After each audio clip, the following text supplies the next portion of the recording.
don't like globalization. But we believe in globalization. Globalization actually in the past 30, 40 years helped a lot of countries to grow, especially countries like China.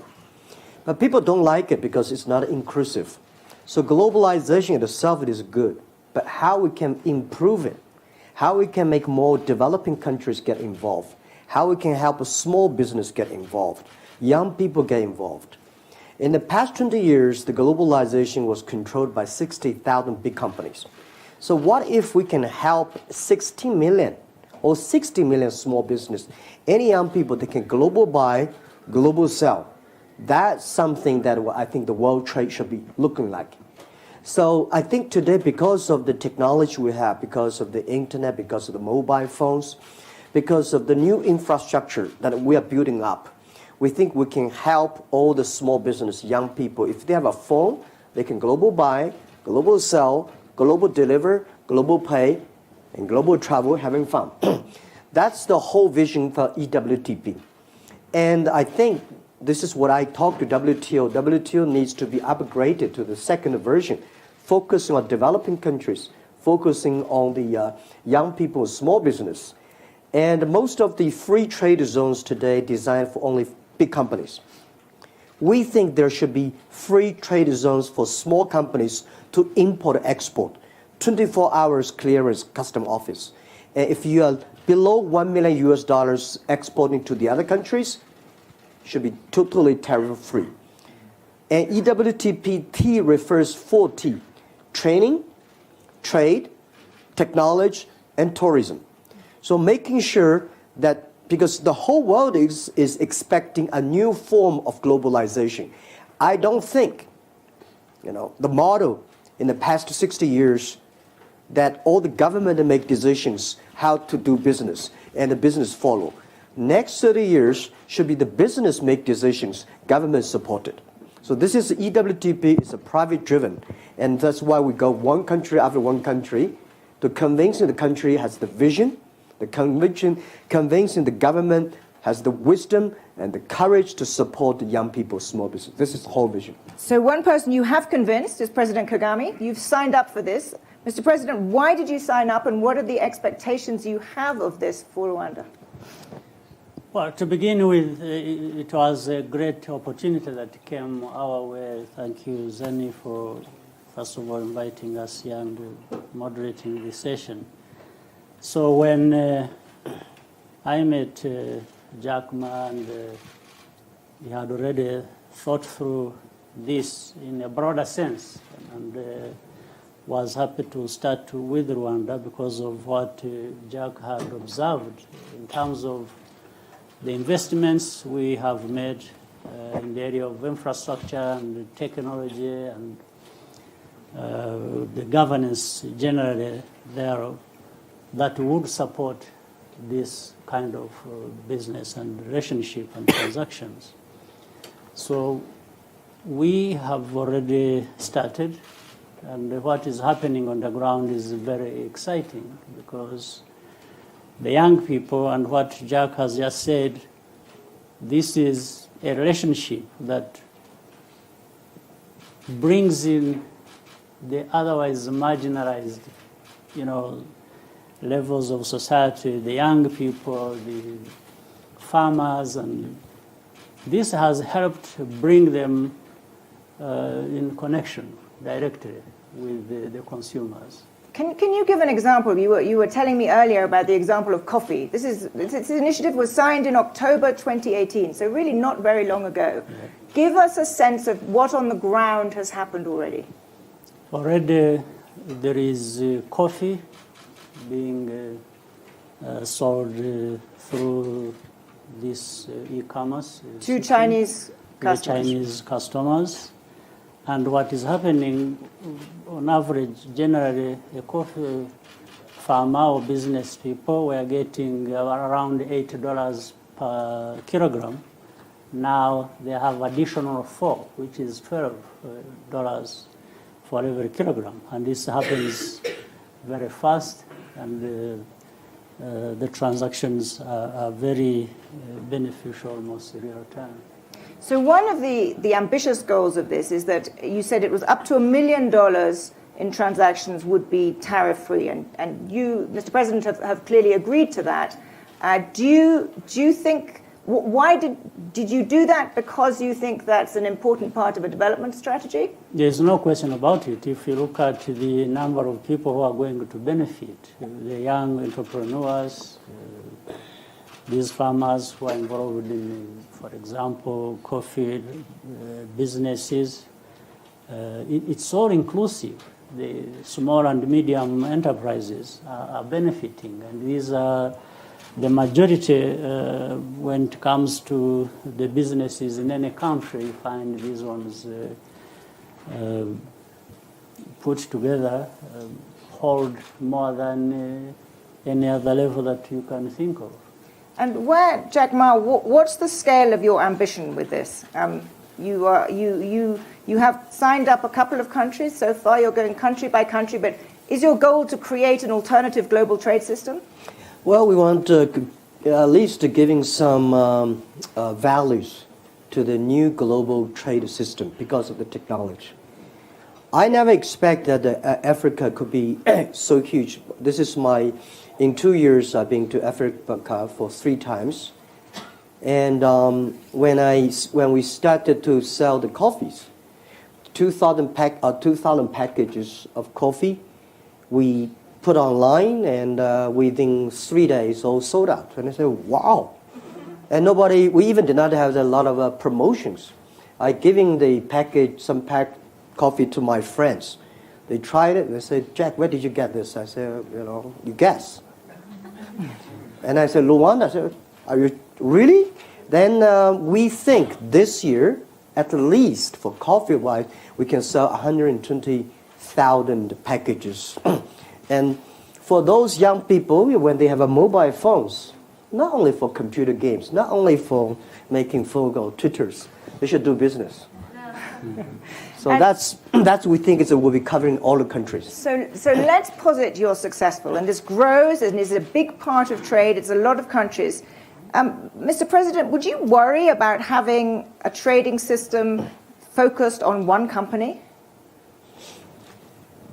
Well, before you worry about that, I am happy that what is happening is more inclusive on the other side of the beneficiaries, where in fact it has more or less democratized benefits in terms of, when I said the small and medium enterprises or other players individually being directly connected with the consumers on the other end and benefiting.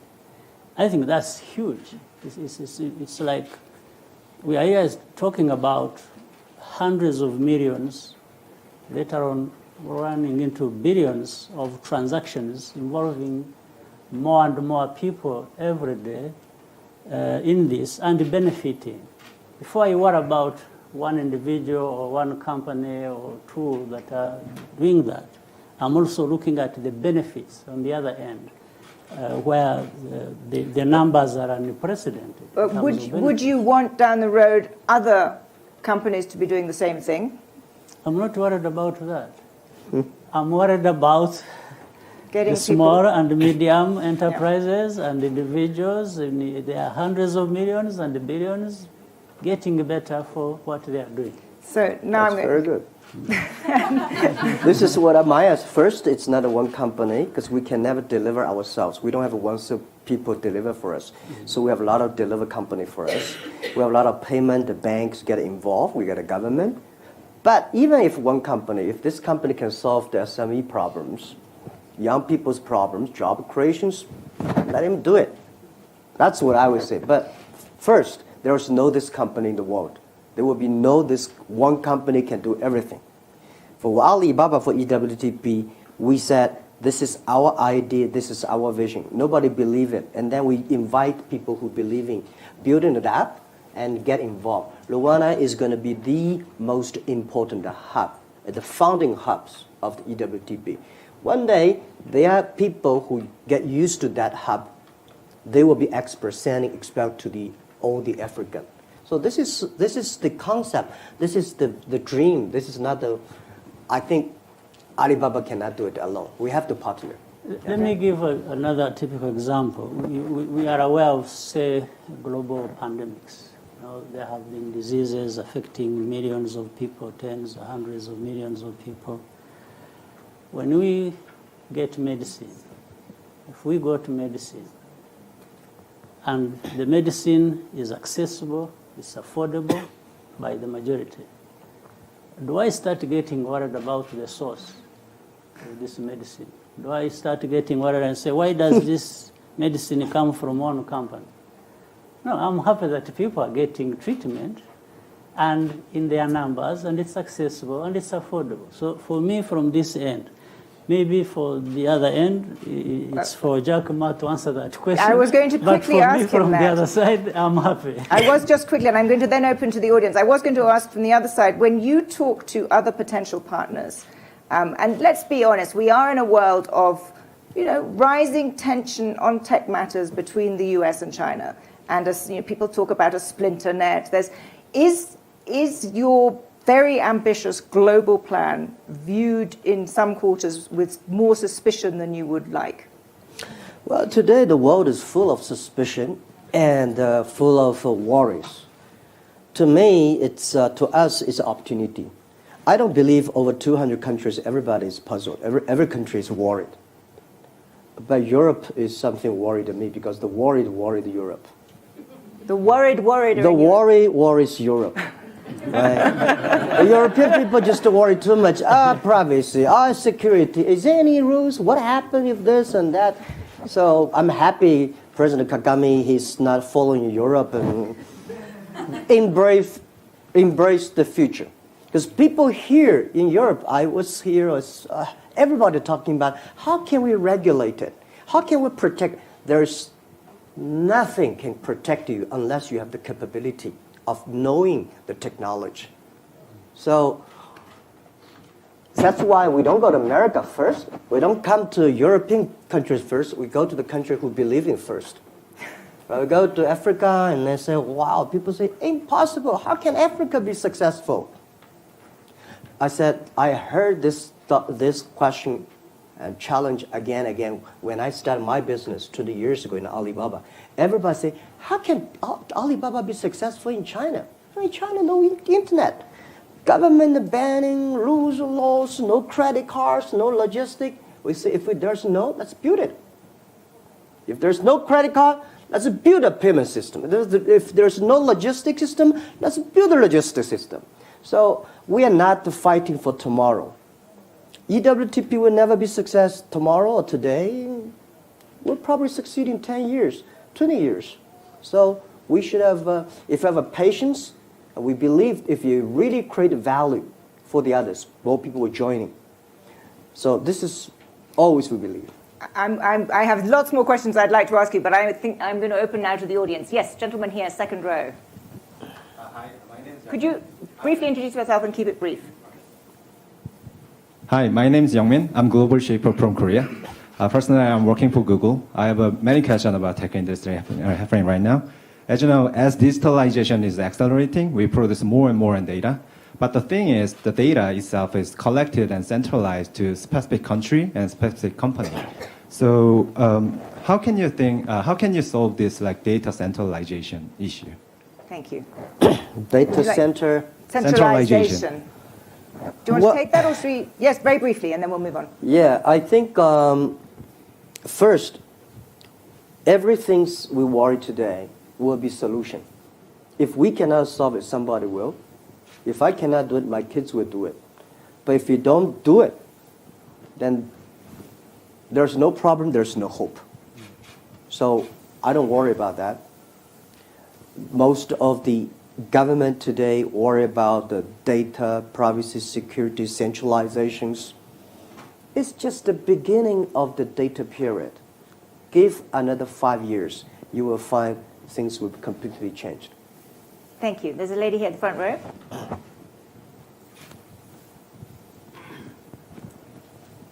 Hi, Maliha Kadir. I'm a YGL from Bangladesh. I have a technology startup where we are doing ride sharing and various consumer-centric services online. So I'd be curious to hear about your experience from the early days of China. If there's one factor that you had to pick that really spurred consumer adaptation where the hockey stick came, what would that be? Well, unfortunately, at the beginning of Alibaba business, no people come to buy. A lot of people come to sell. And we buy all the garbage they sell to tell them it works. And then more people start to sell good things, and then the system goes. Very important is making sure, because first I remember the first month, we saw a lot of sellers on our site, and the things that we don't know what, nobody will buy them. So we buy them because the price was low, they're testing, so we buy them, put in the other room, we never open it. And then people say, wow, it really works. And then the system starts to work. So, and then you improve your products, your services, there it goes. Thank you. Very concrete. Yes, lady there, the check jacket, yeah. And then. Hi, I'm Arij from the Bahrain Development Bank. I just sort of have a comment and maybe just sort of a curiosity to say that in regards to being afraid of just one company, I think there always has to be the first person that does it, and then I think that there maybe other platforms will follow. I think the other point is that in terms of, is there a plan of integrating? For example, you said you can't do it all up yourself. Would there be a plan to help create those side businesses that can help support the platform in Rwanda? And is there a plan for that from the way you're coming in your experience, or is that just going to come organically? That's a very good question. We are very sure EWTP should be an ecosystem. We are building up a platform, so bringing more people. Luckily, we have President Kagame's courage and say government will do anything to support their own Rwanda's young people, small business, and custom office, all the things. And then the next step we do is to do a lot of training. We invited and actually President just sent 20 very high-level Rwanda minister levels to come to Hangzhou, our base. That we're training them for 1 week. And the other job I'm doing is that we are accepting 500 entrepreneurs in Africa in next 3-4 years, and then sending them back. They're the seeds. They're going to train the trainers. They know how to do business. And then we will also encouraging all the logistics company. The other challenge that probably I will discuss with the president later is about how we can. There are over 40 or 50 countries in Africa. Every country have a board and rules, and how can we do the transport logistic freely, right? So when we arrive in Rwanda, it's okay, but how about the Rwanda go to Kenya, and Kenya to the Ghana? This is a great opportunity in the world, in Africa. 1.2 billion people. They need the things to move fast. They need the government coordination. President Kagame, maybe you'd like to add to that, Yes. both on the complementary policies and this really important question of how this works across African countries. Yes, I was going to come to that. If you look at the e-commerce as has been working, and you see, for example, that the online transactions, Africa benefits about $10 billion, and yet these are trillions of dollars on the market. So there's a lot of work to do. There is a lot of growth space to be undertaken in this, because it involves about 20 to 30 million people in Africa, yet there are billions across the world. So we need to grow that, both in terms of money and the people who are using that. But at the same time, if you look at how Africa is moving forward, recently we agreed and signed African Continental Free Trade Area, which covers 44 countries of 55. So that's good progress. Yet we are yet to consolidate the 44 countries sort of customs union. But that has implications, and therefore, these transactions, as they happen, are playing into a much bigger market. And recently, there's also another move to create a single digital identity that will bring in all Africans and have standardized policies to do with that. All that serves these kinds of...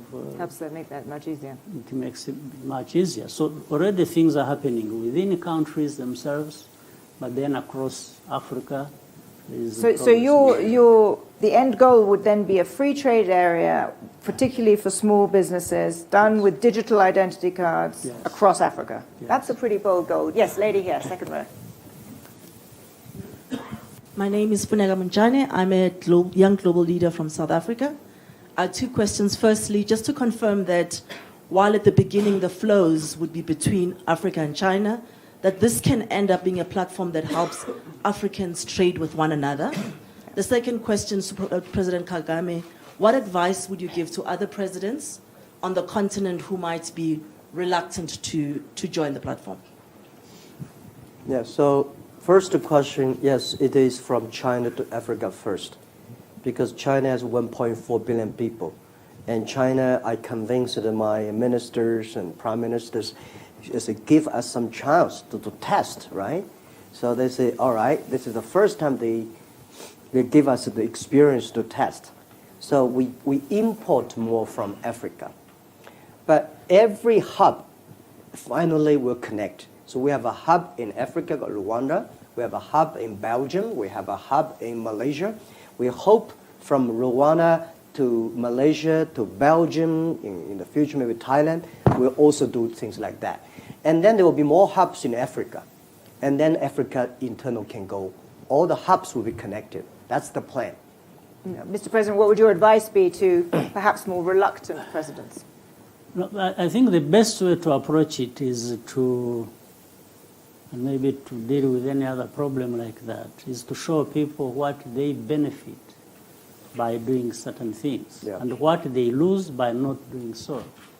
This is the only thing we can do. There's another, and I'm sure all African leaders and other Africans want what works for them, what can benefit them. I think there are many cases we can learn from before where Africans have come together and have agreed to do certain things because they know that is what the Africans want and that's what benefits them. So I think the discussions are already ongoing. This is why in forging an African continental free trade area, there were discussions before that. They understand the implications, they understand the benefits. So that's why so many signed up. In a single day, we had 44 countries of 55 signing up to that. The others, I'm sure, will be coming on board. Maybe they have different issues they have to overcome as we get along. So it's not that we wait for everybody before we move forward, but we move forward with those who can and want to move forward, but we keep trying to show the others that if we moved together, these are the benefits.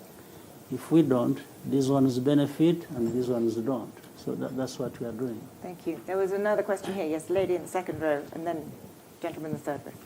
It's actually a question to both of you.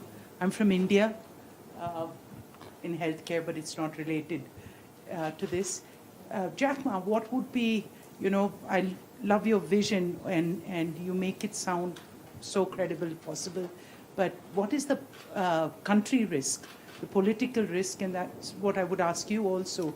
Suppose, at the next president doesn't subscribe to this, that's one, and I think that we've seen that in India, that opened up e-commerce and really adopted it, and all of a sudden, the pressure of the local traders that said, this doesn't work for us, and all of a sudden they've changed the rules. So what happens at that time?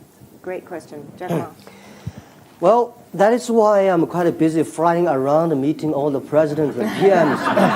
And my colleagues say, are you a business people or are you a politician? You're talking to everyone. In Africa, the hope for every developing countries, the 4 E. I say 4 T's and 4 E's. E, first, You have to have education.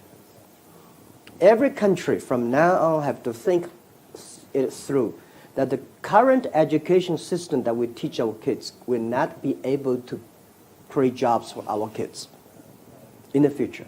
Because robots, artificial intelligence, they will be much smarter. So everything you teach the kids how to remember, how to calculate faster, is gone. So the education. Second E is entrepreneurs. We have to have a lot of entrepreneurs who believe in the future. And the entrepreneurs believe in the future than most of the other. If they do not believe in the future, they will never be able to become an entrepreneur, right? The next is infrastructure, not infrastructure. We should put electronic infrastructure, right? So making sure that every young people can be able to reach the internet. It's as important as the... and the fourth is e-government. We are pushing government on the internet. So I met over 20,000 government officers 2 years ago, 1 year. That's just like I'm meeting government officers every day. My job is I don't want any policy, anything, just this is the way we do business. And then you see the young government officers, they started using mobile phone, they think it's good. And it will come. But by saying one thing, the policymakers, this is what exactly happened. This is a human being always happening. In 1860s, there's a bill in the UK called the Red Flag Bill. That is when car was built. The horsemen at that time called white-collar person. They hate this. They went to the government and say, "Stop the cars. The cars will kill people on the road. And if you let the cars come, all the horsemen are losing jobs. The society is going to." Then the government passed a bill called the red flag. There is a red flag in front of every car that you are not allowed to drive more than 7 miles per hour, and you have to follow a horse. That stopped the industry. So this is what I think a lot of government is doing that. And our job is to make them online, so they cannot do that. Well, on my part, I'm in politics, but without the standard definition of being a politician. Because I understand also that my reason for being in politics is actually to enable business people do business and succeed. Second, people are elected, they become leaders because they, among other things, tell people what they intend to do, they want to bring change or no change to something. But the voters also, who vote people out of power or bring them to power, do so on the basis of what they believe in, whether this change is good for them or the status quo isn't good for them. So, and you are right in saying that in most of these things we do, there is a need for predictability, there is a need for sustainability. But the fact is, I think with what is happening, once the people are benefiting, then they will want to stay with the kind of things that benefit them. In this case, where the small and medium enterprises and the people involved and the jobs that are involved, once they've been created and they have tested that, do they really want this to be changed? If there comes a leader who wants to change this, maybe actually he won't come in the first place. They will not elect this leader. Or if he's there, if he wants to change these things that benefit them, he may end up in trouble. So, but we have to do what we think is good and works. And yes, this is an extraordinarily bold initiative. I know there are lots of other questions. I'm so sorry we're out of time. So unfortunately, we have to leave it there. But at a time when, as you say, there is a lot of worry in Europe, it is great to hear of such a bold and ambitious strategy. Thank you very much, Jack Ma. Thank you. If you would just wait and let our two speakers leave, that would be great. Thank you. Thank you.